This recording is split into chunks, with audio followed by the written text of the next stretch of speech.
Merci à Jean-Jacques Hublin et Alain Berthoz pour l'invitation. C'est un colloque magnifique. On y voit plein de collègues d'autres disciplines différentes et c'est très enrichissant. Donc je suis content d'y contribuer. J'espère que ça va vous passionner. Voilà, donc, je m'appelle Franck Mouton, je suis directeur de recherche à l'INRIA et on s'intéresse dans mon équipe à l'analyse et à la simulation du mouvement humain. Que ce mouvement humain soit lié par exemple ici à une danse folklorique qu'on cherche à préserver, un patrimoine immatériel qu'on cherche à modéliser, préserver, diffuser, que ce soit une performance sportive ou que ce soit la performance de Monsieur Tout-le-Monde au quotidien sur sa chaîne de montage qui doit préserver ses forces et préserver ses articulations pour mener une grande carrière dans l'entreprise. Si je reprends l'exemple du sport ici et de la feinte de corps au rugby, donc vous voyez cet attaquant là, qui va feinter les défenseurs pour passer la défense, eh bien, pour effectuer cette performance, en fait, il est obligé de travailler des sous-compétences. La première des sous-compétences, c'est déjà d'être en capacité physique de le faire, donc d'avoir la capacité à développer des forces, des vitesses qui permettent d'arriver à ce type de résultat. Il doit être aussi capable de gérer sa coordination musculaire et donc de travailler un certain nombre de schémas moteurs et de formes de mouvement. Il doit aussi, bien entendu, avoir une bonne forme physique. On vient d'avoir un bel exposé là, concernant la fatigue. Donc on peut imaginer effectivement avoir une bonne hygiène de vie, du sommeil, de la nutrition, la partie stress aussi, qui est aussi importante. Et puis il y a aussi des aspects décisionnels, prise de décision, stratégie, perception, décision, action.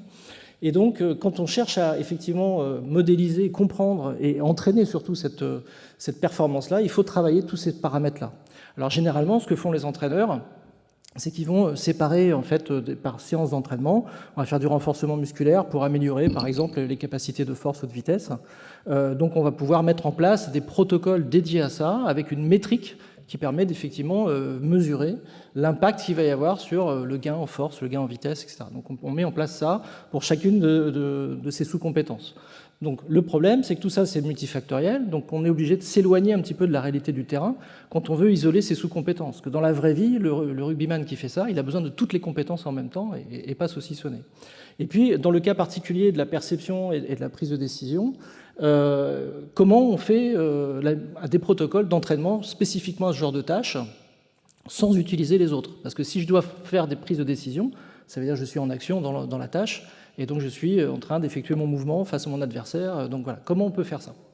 Et donc, une des promesses que la réalité virtuelle nous a apportées depuis pas mal d'années, c'est d'essayer de trouver un bon compromis qui permette justement d'aborder ces questions-là.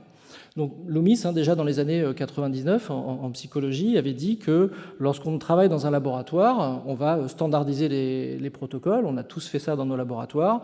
On va standardiser le protocole, on va complètement contrôler les conditions expérimentales, mais on va commencer à s'éloigner des conditions réelles de pratique, dans l'occurrence ici, du rugby. À l'inverse, si on va rester très proche du rugby, on a beaucoup de mal à contrôler la situation, beaucoup de mal à contrôler le protocole. Par exemple, m'assurer que 2 attaquants vont m'arriver exactement de la même manière, à exactement les mêmes vitesses, dans exactement les mêmes conditions. Ça, je ne suis pas capable de le faire en réel.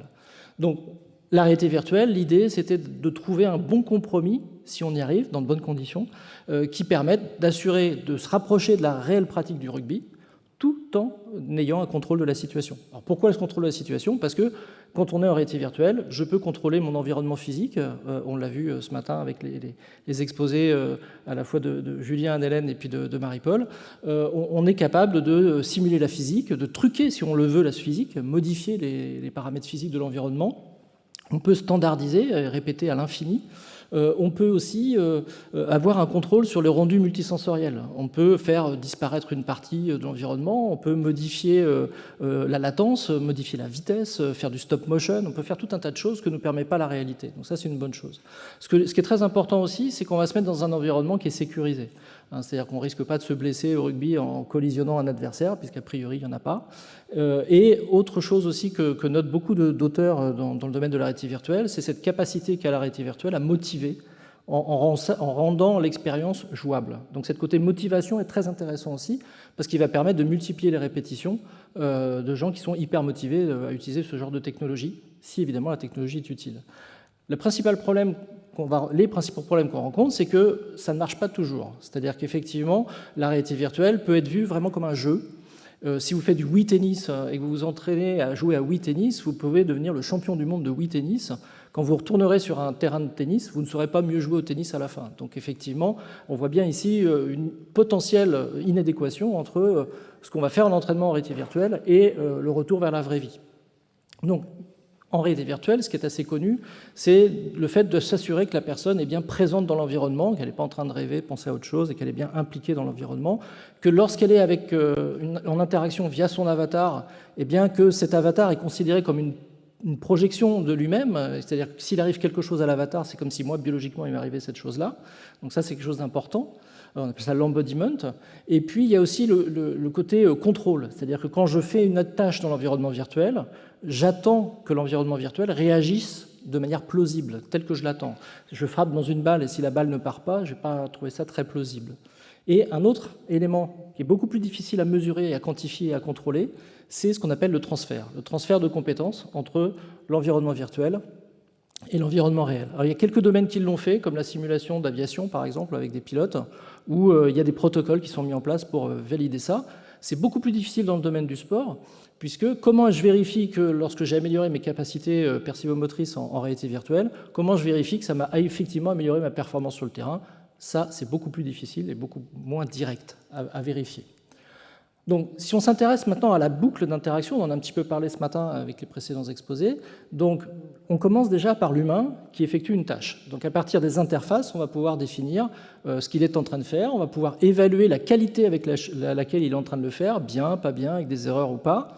À partir de là, on va pouvoir simuler l'environnement virtuel de manière plausible, en cohérence avec ce qu'il est en train de faire. Comme je vous disais, si je viens de voir qu'il vient de frapper dans une balle avec une certaine vitesse et un certain effet avec la balle, eh bien, je m'attends à ce que la balle, physiquement, elle parte d'une certaine manière. Et puis, je vais pouvoir faire du rendu graphique. Et quand je reviens, je repasse par des simulations. Pourquoi? Parce qu'on va simuler en fait ce que les différentes interfaces multisensorielles au retour vont faire en termes de visuel, sonore, haptique, etc. Donc cette boucle-là, elle ressemble à la boucle perception-action qu'on a dans la vraie vie, mais donc ça c'est une bonne chose, mais par contre, elle importe aussi des problèmes. Par exemple, une interface peut avoir des imprécisions sur le tracking. La simulation peut être pas tout à fait précise sur la simulation physique de ce qui se passe. Et en plus, on vient ajouter des délais, donc potentiellement des latences. Donc déjà ici, il y a une sorte de warning sur ce qu'on peut faire. Donc plus on est à gauche de cette boucle, et plus les facteurs humains sont effectivement prégnants, et plus on est à droite, plus ça pose des challenges technologiques pour résoudre la question.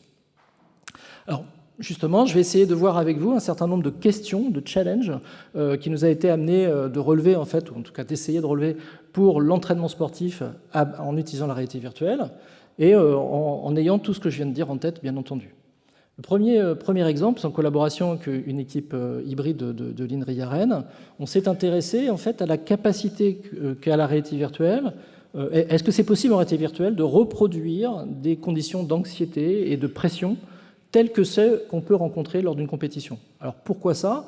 Si vous regardez l'exemple qui est pris ici du tir sur cible, tir au pistolet, les gens s'entraînent dans un environnement assez aseptisé, dans leur club, où c'est silencieux, ils sont entre gens bienveillants du même club.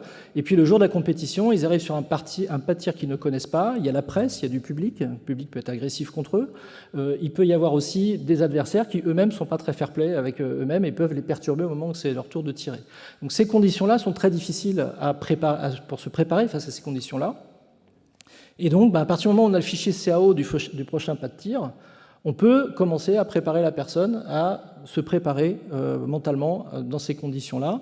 Et la question, c'est bien entendu, il faut absolument que cette préparation, elle serve à quelque chose. Et donc, il faut s'assurer que les conditions de pression et d'anxiété sont reproduites de manière relativement fiable. Donc pour ça, en fait, on a mis en place un protocole dans lequel les adversaires étaient toujours un petit peu meilleurs que nous. La foule était complètement acquise à leur cause et complètement agressive vis-à-vis de l'utilisateur. Et donc, on a essayé de mettre en place ce protocole, de tester avec et sans ces différents stimulus. Et on a vu, en fait, que des marqueurs physiologiques de stress et d'anxiété apparaissaient, moins grands qu'en réalité, bien entendu, mais qu'ils apparaissaient quand même dans l'environnement virtuel. Donc, c'est-à-dire qu'on pouvait utiliser la réalité virtuelle pour les préparer à gérer cette anxiété, à gérer ces perturbations-là pendant la compétition. Donc ça, c'est un premier travail qui montre que voilà, c'est possible d'aller dans cette direction-là et de répondre à cette question de préparation aux conditions de compétition. Un deuxième exemple qui est ici, vous avez peut-être déjà eu cette situation au volley, la balle qui arrive entre deux personnes. Et donc, c'est toi qui la prends, c'est moi qui la prends, non, c'est toi, non, c'est moi. Voilà. Et donc, ça génère ce qu'on appelle en fait une zone d'incertitude. Et donc, cette zone d'incertitude, elle dépend complètement de la trajectoire de balle, de la vitesse, elle dépend complètement aussi de chacun des individus qui a ses propres caractéristiques et sa propre définition de la zone d'incertitude. Donc, elle est très difficile à définir formellement, en fait. Et elle est donc définir et identifier proprement avec son contour. Donc, en fait, si on veut le faire en réalité, pour essayer de comprendre quelles sont les situations qui vont générer des problèmes lorsque ces deux personnes vont être amenées à recevoir le service, eh bien, il faudrait être capable de se servir 10, 20, 40 fois de la même manière, en changeant légèrement un tout petit peu l'angle, en changeant un tout petit peu la vitesse, en changeant un tout petit peu les positions relatives de chaque joueur pour comprendre quelle est la zone d'incertitude. Alors ça, c'est pas possible de le faire en vrai. Donc si on va en réalité virtuelle, l'intérêt, c'est qu'on va ici mettre deux joueurs distants, on ne les met pas côte à côte dans la réalité, vous allez comprendre pourquoi. On met deux joueurs distants, chacun voit l'avatar de l'autre, et évidemment le tireur, on va pouvoir le paramétrer exactement comme on veut pour que la balle arrive avec la vitesse et la direction et l'intensité exactement qu'on souhaite. Et on va pouvoir s'amuser, par exemple, à décaler les joueurs l'un par rapport à l'autre artificiellement. On va pouvoir mettre une latence entre les deux. On va pouvoir jouer sur tous les paramètres qu'on ne peut pas contrôler dans la vraie vie parce que c'est des êtres humains, c'est pas des robots. Et donc ici, on va pouvoir caractériser à partir de là, expérimentalement en réalité virtuelle, la zone d'incertitude. Et à partir de là, travailler avec l'entraîneur pour définir quelle réaction, comment gérer cette zone d'incertitude au mieux. Donc voilà un autre exemple d'usage de la réalité virtuelle pour aider à l'entraînement sportif. Alors une autre question ici, c'est, vous avez ici Benoît Costil, qui est ancien gardien de but du Stade Rennais Football Club. Je suis rennais, donc normal qu'on travaille avec les locaux. Et une des compétences d'un gardien de but, c'est la capacité de suivre la situation de jeu, donc potentiellement 2 fois 10 joueurs sur le terrain. Le gardien de but de l'autre côté, je ne regarde pas trop, mais d'être capable de suivre ces joueurs. Et il y a un protocole en neurosciences qui est assez utilisé, qui c'est le multi-objective target, qui consiste à regarder un écran avec des boules bleues, des boules rouges. On va mettre 2 boules rouges au début qui se transforment en boules bleues, ça va se déplacer, et au bout d'un certain temps, où sont les boules bleues, où sont les boules rouges. Et on détermine comme ça la capacité avec 2, 3, 4, 5, 6 boules rouges. On peut quantifier la capacité à suivre un certain nombre de joueurs. Évidemment, on n'est pas du tout sur du football. Alors malgré tout, on voit une amélioration, c'est la courbe que vous avez là, on voit une amélioration de la performance à suivre des boules rouges. Mais quand on passe sur le terrain, il n'y a pas de différence entre des gens pas entraînés au foot et des gens entraînés au foot. Ils ont à peu près les mêmes performances, à quelque chose près. Par contre, si on transforme ce protocole en réalité virtuelle, qu'on se met en première personne sur un terrain où cette fois-ci les boules sont des joueurs qui ont eux-mêmes des trajectoires de joueurs de foot, qui se font des passes, et qu'on finit par un tir au but, qui veut dire derrière qu'on n'est pas simplement en perception, mais en perception-action, là, les choses changent et on se rapproche beaucoup plus de la vérité de terrain. Et là, pour le coup, quand on fait ce genre de travail, on se rend compte que les joueurs pros qui participent à l'expérimentation sont très significativement supérieurs à des débutants. Et donc, il semble qu'on a vraiment, à ce moment-là, stimulé la sous-compétence pour laquelle ils se sont déjà entraînés dans leur propre domaine, contrairement à l'autre situation. Donc, encore une fois, vous voyez un exemple dans lequel la réalité virtuelle va nous permettre de gérer un compromis entre je me rapproche de la situation réelle, mais je contrôle mon protocole pour pouvoir diagnostiquer et entraîner. Alors, voilà ce que ça donne en fait en réalité. Donc, on utilise un écran, une salle immersive qui fait 12 mètres par 4 par 4 que l'on a à Rennes. Le joueur, en fait, ici, c'est un joueur pro. On lui a indiqué à l'avance les joueurs bleus ou rouges qu'on lui demande de suivre. Donc, 3, 4, 5, 6, 7. Benoît Costil arrive jusqu'à 7. Si vous et moi, on le fait, on arrivera à 2 ou 3. Et à partir du moment où la séquence est terminée, il va venir pointer pour dire simplement c'est cette personne, c'est cette personne. Et on a vu aussi une différence significative de performance. Si vous demandez à Benoît Costil de suivre ce style de jeu-là sans interaction, il est capable de monter jusqu'à 7 joueurs qui suivent en parallèle. Si on lui demande en même temps, cette fois-ci, d'arrêter la balle, ça descend à 4 ou 5 joueurs. Puisqu'il y a ce côté perception-action qui est beaucoup plus proche de la situation écologique. Quand on doit se préparer à l'interception de la balle, on est beaucoup moins vigilant sur le suivi de tous ces joueurs-là. Alors, un autre exemple qu'on est en train de développer et qui sera montré, donc je vous invite à passer au Club France sur le stand du ministère de la Recherche, où on fera cette démo-là en live. C'est un projet européen qui s'intéresse en fait aux espaces sociaux hybrides, donc hybrides réels virtuels, avec de la réalité virtuelle mais aussi de la réalité augmentée, dans lequel on gère en fait des populations qui se coordonnent, des populations qui sont synchrones ou qui sont en coordination.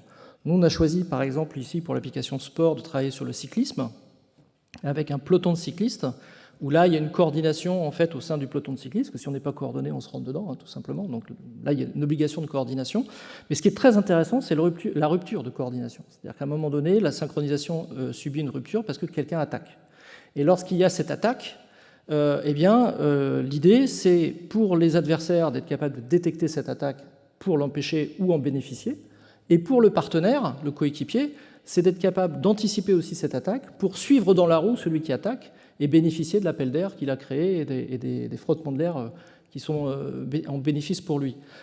Cependant, évidemment, pour l'attaquant, celui qui va donc se sacrifier pour son coéquipier, il faut masquer ses intentions aux adversaires. Donc il y a ce jeu un petit peu de chat et la souris, hein, je masque mais en même temps je veux qu'on me voit. Et donc ici, la question c'est quels sont les paramètres anticipateurs de l'attaque et comment les détecter. Et si on le fait en réalité, ça veut dire qu'il faut regrouper un certain nombre de joueurs sur un petit peloton, aller sur piste, faire des attaques. On n'arrivera jamais à avoir exactement 2 fois la même situation. Donc c'est très compliqué, encore une fois, de reproduire la situation en vrai. Et donc ici, la solution qu'on a trouvée, c'est d'utiliser la réalité virtuelle, dans laquelle on va avoir des entités autonomes pilotées par intelligence artificielle et qui vont en fait essayer de s'adapter au niveau de l'utilisateur pour produire des attaques qui soient plus ou moins facilement détectables par l'utilisateur. Si vous avez un utilisateur naïf, l'attaque qu'il va générer va être amplifiée pour que ce soit beaucoup plus visible. Et on va pouvoir baisser le niveau d'amplification au fur et à mesure de l'entraînement et de l'avancée en compétences. Donc plus la personne est compétente et plus l'amplification va être diminuée de manière automatique. Et donc ça permet en fait à un individu, on espère, de s'entraîner et de pouvoir au bout d'un certain temps avoir appris à détecter les signes anticipateurs de l'attaque et qu'on n'ait plus besoin d'amplifier du tout ces données-là. Donc les questions scientifiques qui sont derrière, c'est déjà de savoir où est-ce qu'elle est l'information pertinente d'anticipation. C'est très difficile, sur un mouvement qui est cyclique, de trouver le moment où il va y avoir cette rupture de cycle. Ce n'est pas si simple. Ça joue sur des fois des mouvements assez subtils. Ensuite, c'est maintenant qu'on a déterminé quoi regarder, c'est est-ce qu'on le regarde, qu'est-ce que la personne effectivement regarde, qu'est-ce qu'elle peut voir, qu'est-ce qui est disponible.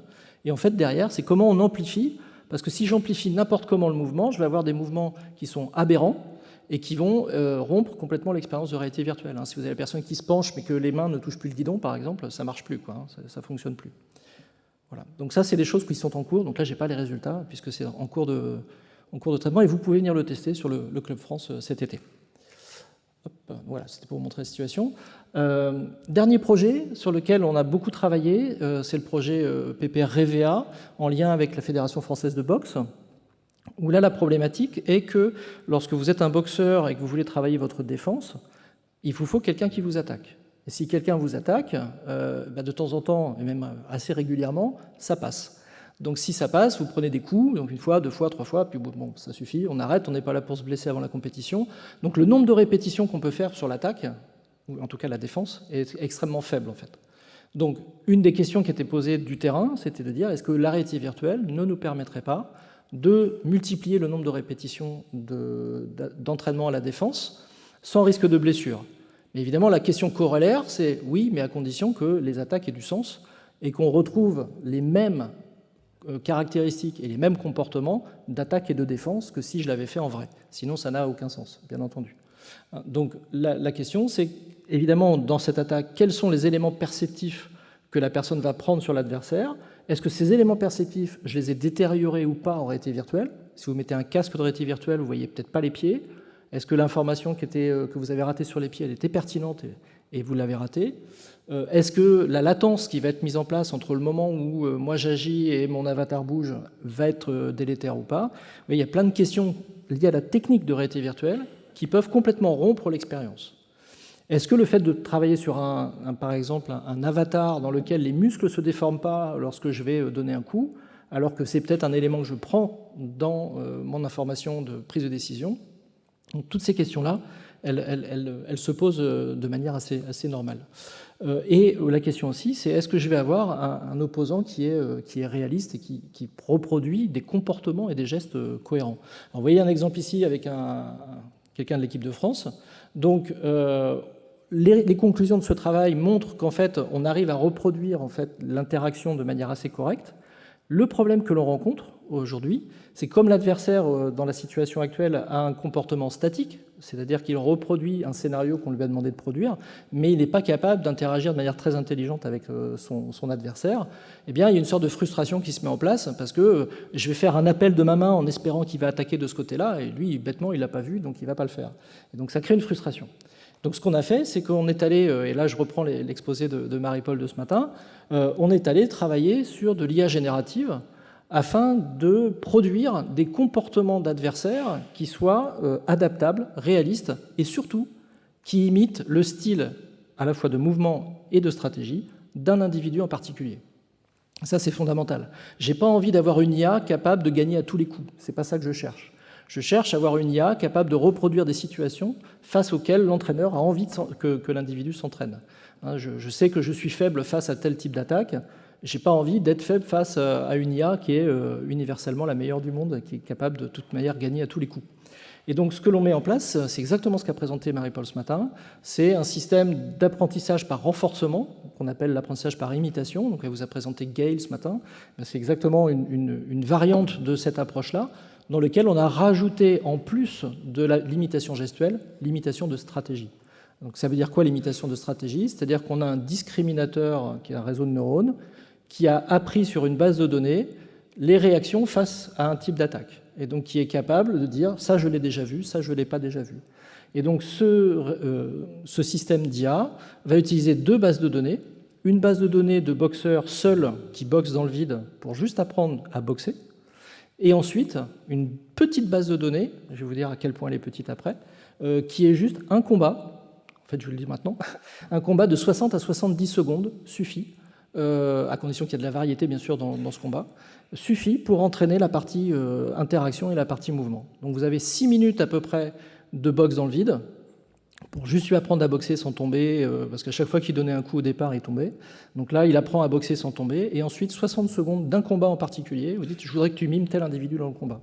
Et il va essayer de mimer à la fois la stratégie et la gestuelle. Et donc ça nous permet de produire ce type de simulation. Alors à gauche, vous avez un exemple de capture de mouvement qui a été utilisé pour l'entraînement des 60 secondes. Et à droite, vous avez une simulation complètement de zéro, où on initialise simplement la posture des deux adversaires l'un face à l'autre, et les deux sont simulés par IA pour reproduire les adversaires de gauche.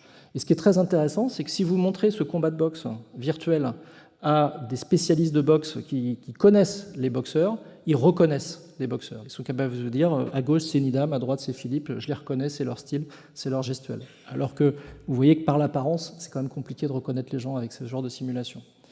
Voilà, donc ça c'est quelque chose qu'on veut utiliser. Et donc l'étape suivante, parce que là il faut que l'adversaire il accepte de venir faire une capture de mouvement chez nous, l'étape suivante c'est d'être capable de faire ça uniquement avec les vidéos retransmises de match, en utilisant aussi de l'IA pour faire du tracking de pause et faire de l'apprentissage sur ce tracking de pause. Alors ça pose d'autres défis parce que la qualité du tracking est beaucoup moins bonne, mais c'est une thèse qui est en cours actuellement au sein de l'équipe.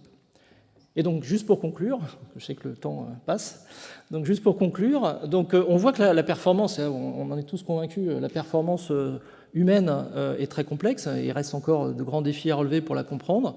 Nous, on est convaincus que la réalité virtuelle, parmi d'autres outils, a son rôle à jouer pour essayer d'en apprendre un peu plus sur la performance motrice et pour l'entraîner. On voit qu'il y a encore des challenges technologiques à relever. Il y a des challenges technologiques sur les interfaces, il y a des challenges technologiques sur l'IA pour générer un environnement virtuel qui soit propice, et surtout sur ces questions de transfert. Comment on évalue le transfert? Voilà, je vais m'arrêter là pour l'instant.